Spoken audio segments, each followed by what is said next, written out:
Hello and welcome to the latest edition of the Cloud Native Now podcast. I'm your host, Mike Vizard, and once again, we're with Paul Nashawaty, practice lead for Futurum Group for application development. And we're going to be talking about, well, today we're going to start with the latest version of Kubernetes that's out there, 1.31. Paul, welcome to the show.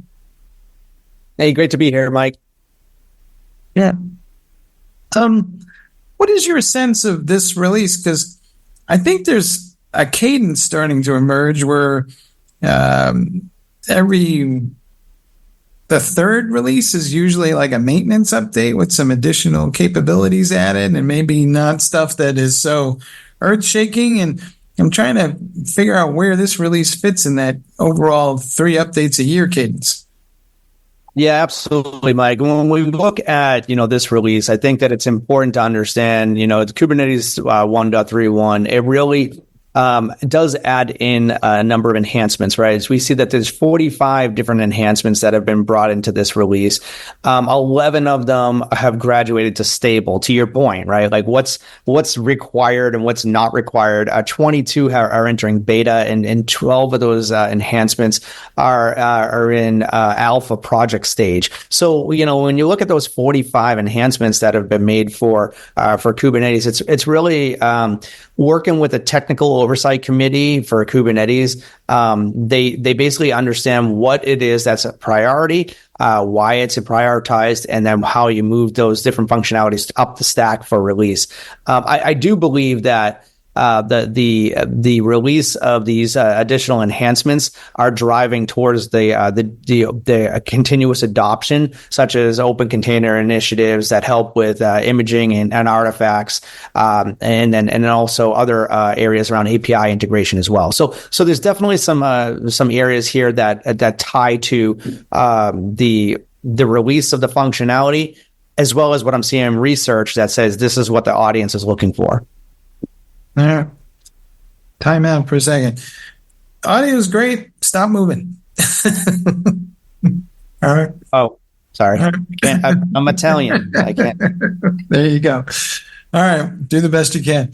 All right. Well, let's pick that up from here, because one of the things that has always perplexed me a little bit is the people who are behind Kubernetes are hardcore DevOps proponents, and they want everybody to stay current and can make sure they're doing their upgrades and minimizing technical debt.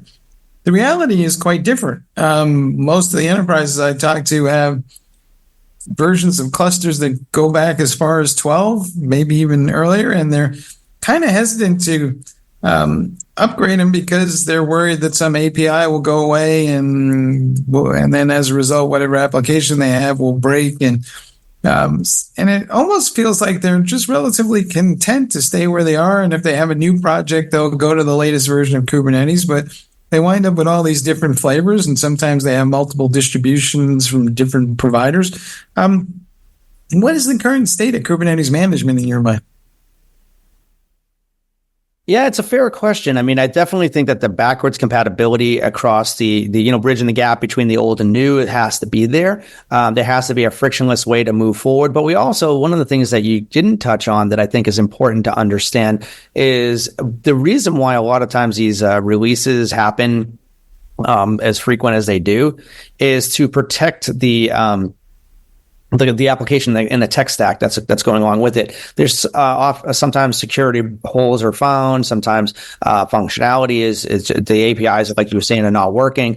Because those APIs are not working, the patches may enhance that or fix that. But regression testing is important, obviously, when you're looking at the release of these development, but seamless integration across the different tech stacks, especially as the different locations, different applications, different silos of applications within data centers, all have various versions of applications as they're running.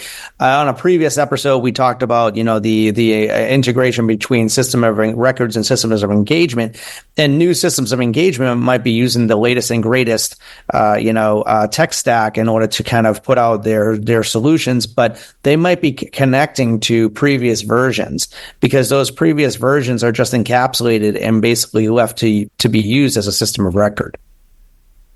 All right. Well, are we getting to the point now where mere mortals can manage these Kubernetes clusters, or do we still need that kind of DevOps / software engineering expertise to manage Kubernetes? And I think there's a lot hinging on this because the pace of adoption of these Kubernetes clusters is really, in my mind, not so much tied to the available budget as it is just the number of people with the skills required to manage these things. Yeah, well, I think what we're seeing in this landscape is definitely a driving factor for consolidation in the vendor space, and the vendor space is really what's helping those organizations and those individuals manage these clusters. For example, D2IQ was acquired by Nutanix, right? As an example, D2IQ focused on the management of Kubernetes clusters. There's a number of other technologies out there, like Rayfag, for example, that manages more than just Kubernetes clusters. They manage the VMs now. But the business models that came out initially was to solve exactly to your point.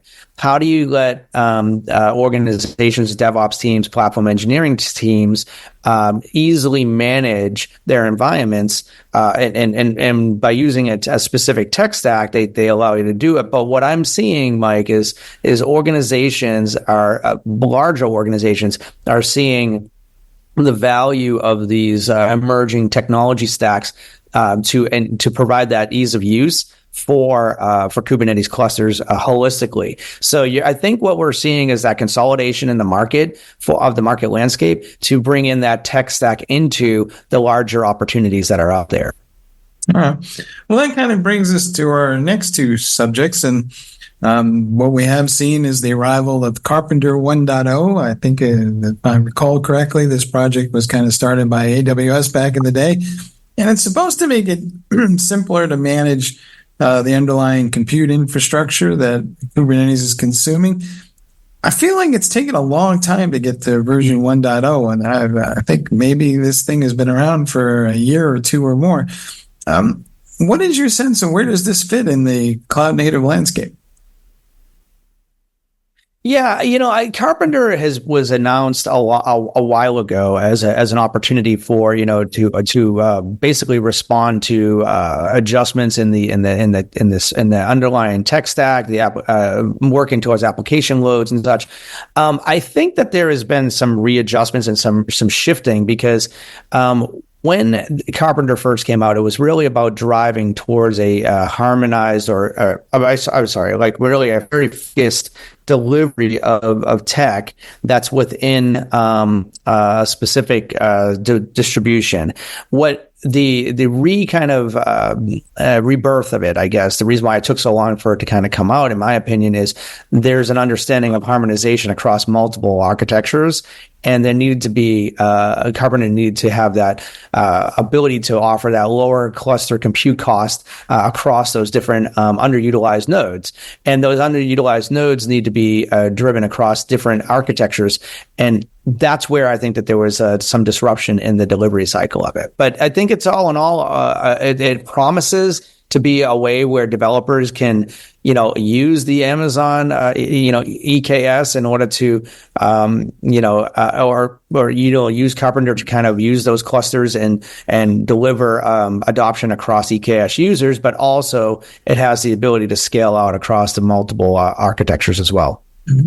So are we starting to see the centralization of Kubernetes clusters then? Is that kind of, and I don't mean reducing the number as much as I just mean kind of folks getting a control plane that kind of spans them all and lets them manage them regardless of version or distribution?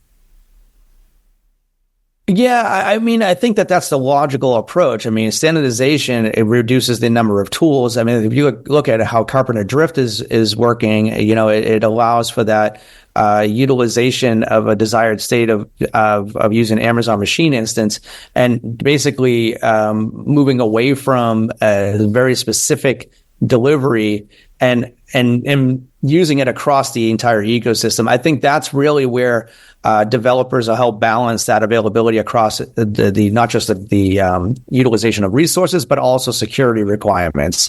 And I think that also has the ability to, provide consolidated functionality that you wouldn't necessarily get by using these individual deployments. All right. And now shifting gears slightly to Rafe. They just came out with the ability to essentially apply financial controls, aka FinOps, to your Kubernetes management framework. Is there a difference in your mind in terms of what Rafe is providing that we wouldn't see in a lot of the open source tools? And B, has finance tools essentially become an extension of the management framework, or do we still need these kind of standalone FinOps tools? Yeah, I mean, this is a great one. That kind of alluded to it a little bit earlier on the different platform management of Kubernetes clusters.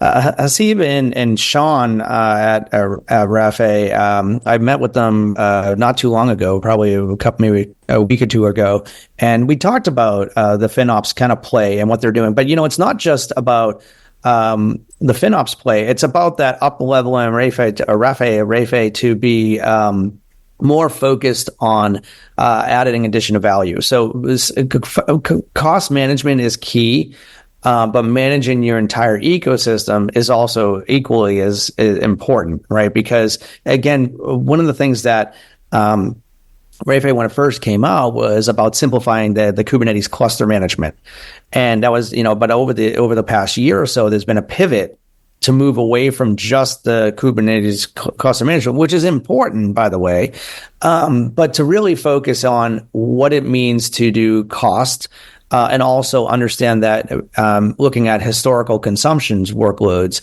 and then also provide those chargeback models. So I think that the additional value add here is really providing that functionality where automating cluster provisioning or automating infrastructure and basically providing self-service experience for developers are key areas for the developer productivity and for what Rafe can provide for their latest offering.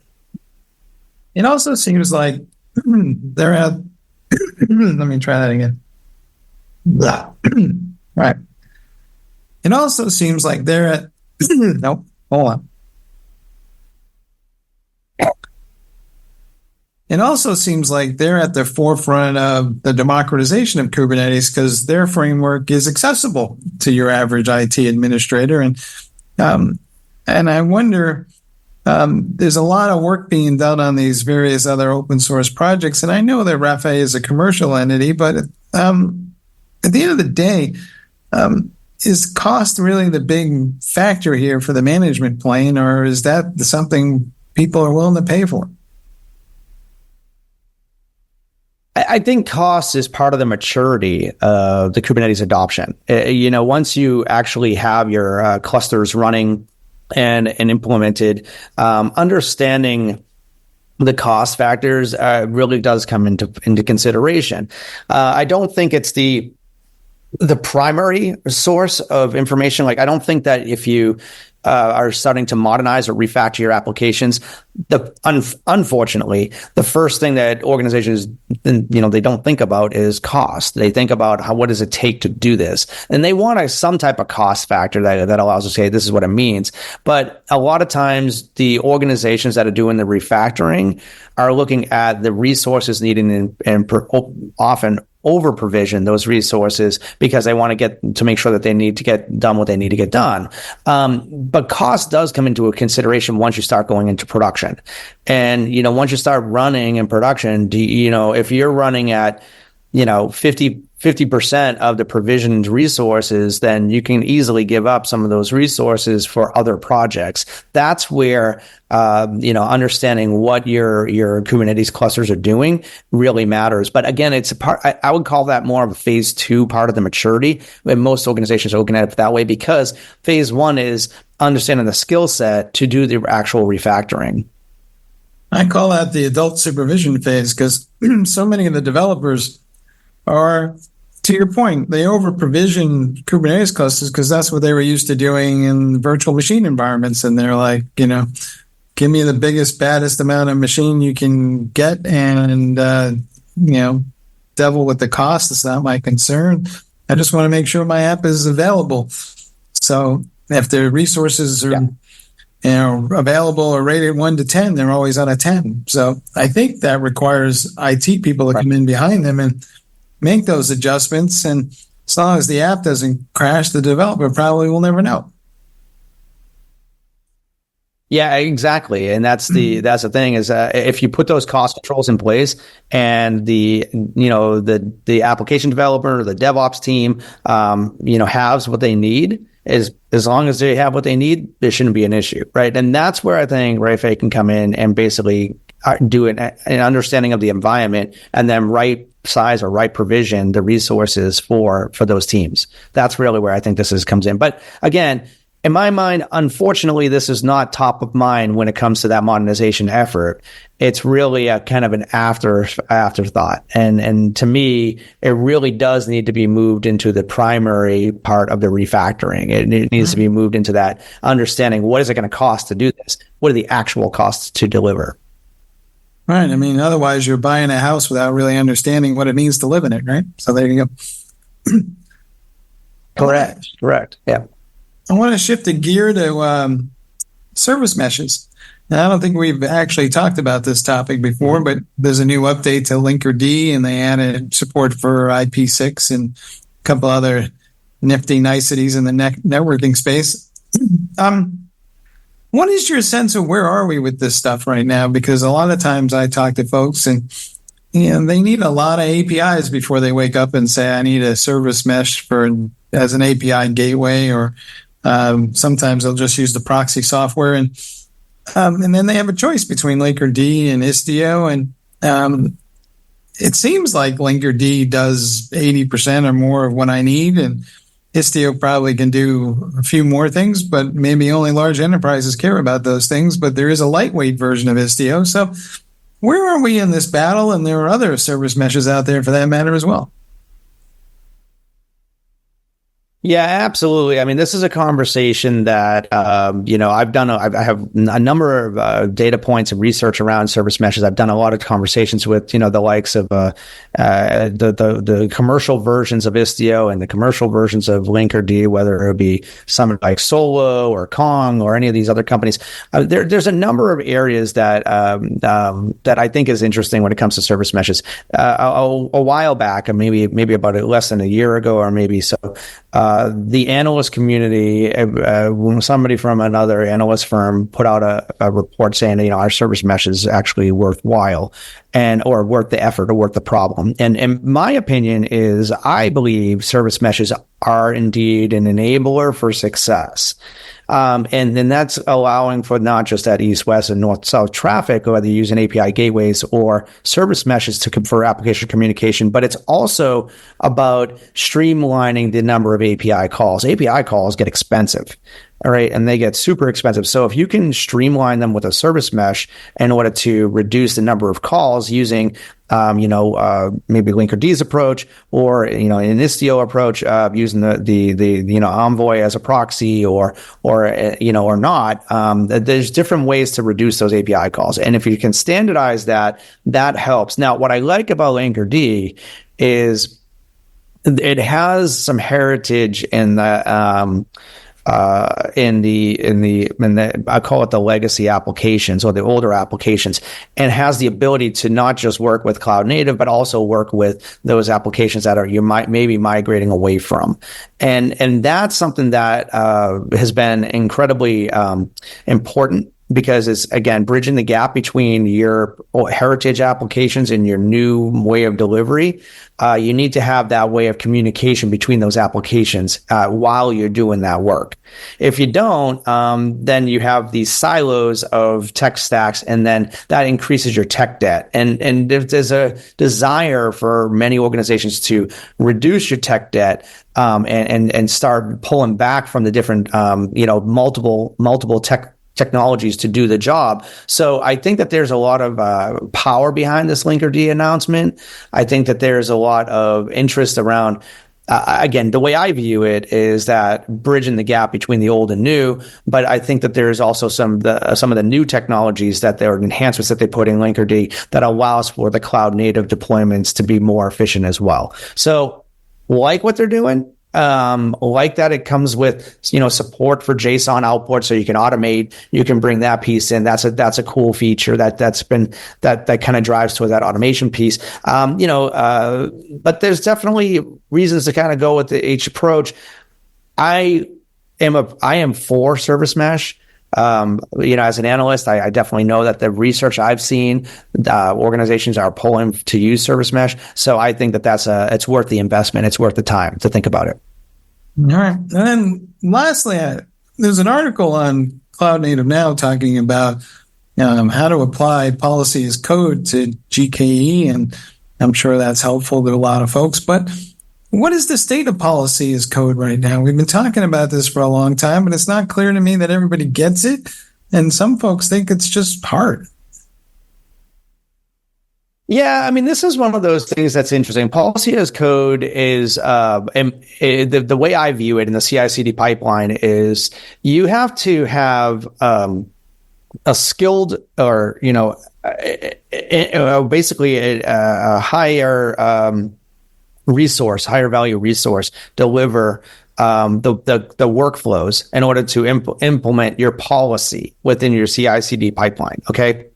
But in order to streamline like everything that we're trying to do and deliver code faster and push applications up the door quickly, in order to do that, implementing quote as code or policy as code requires some type of versioning control, but it also enables automated enhancements and integration within that CI/CD pipeline. So you can ensure that those policies are applied across the environment. And as you've heard me say, 1,000 times, that the accountability is on the organization pushing out the applications. They need to be accountable for what they're delivering. And by putting in policy as code, it does reduce the human error part of it, but it also increases the ability to do automation. So again, I look at policy as code as part of that maturity cycle within organizations. And if they can have a strong maturity across the CI/CD pipeline, that allows them to do more rapid delivery of the applications they're trying to push out the door.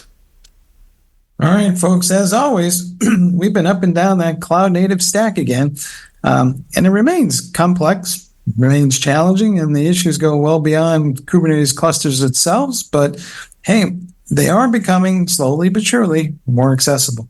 Hey, Paul, thanks for being on the show as always. Thank you, Mike. It's great to be here. All right. And thank you all for listening to the latest edition of the Cloud Native Now podcast. You can find this on all your favorite outlets. And of course, you can find it on the homepage for Cloud Native Now. Thank you all for listening, and we'll see you next time.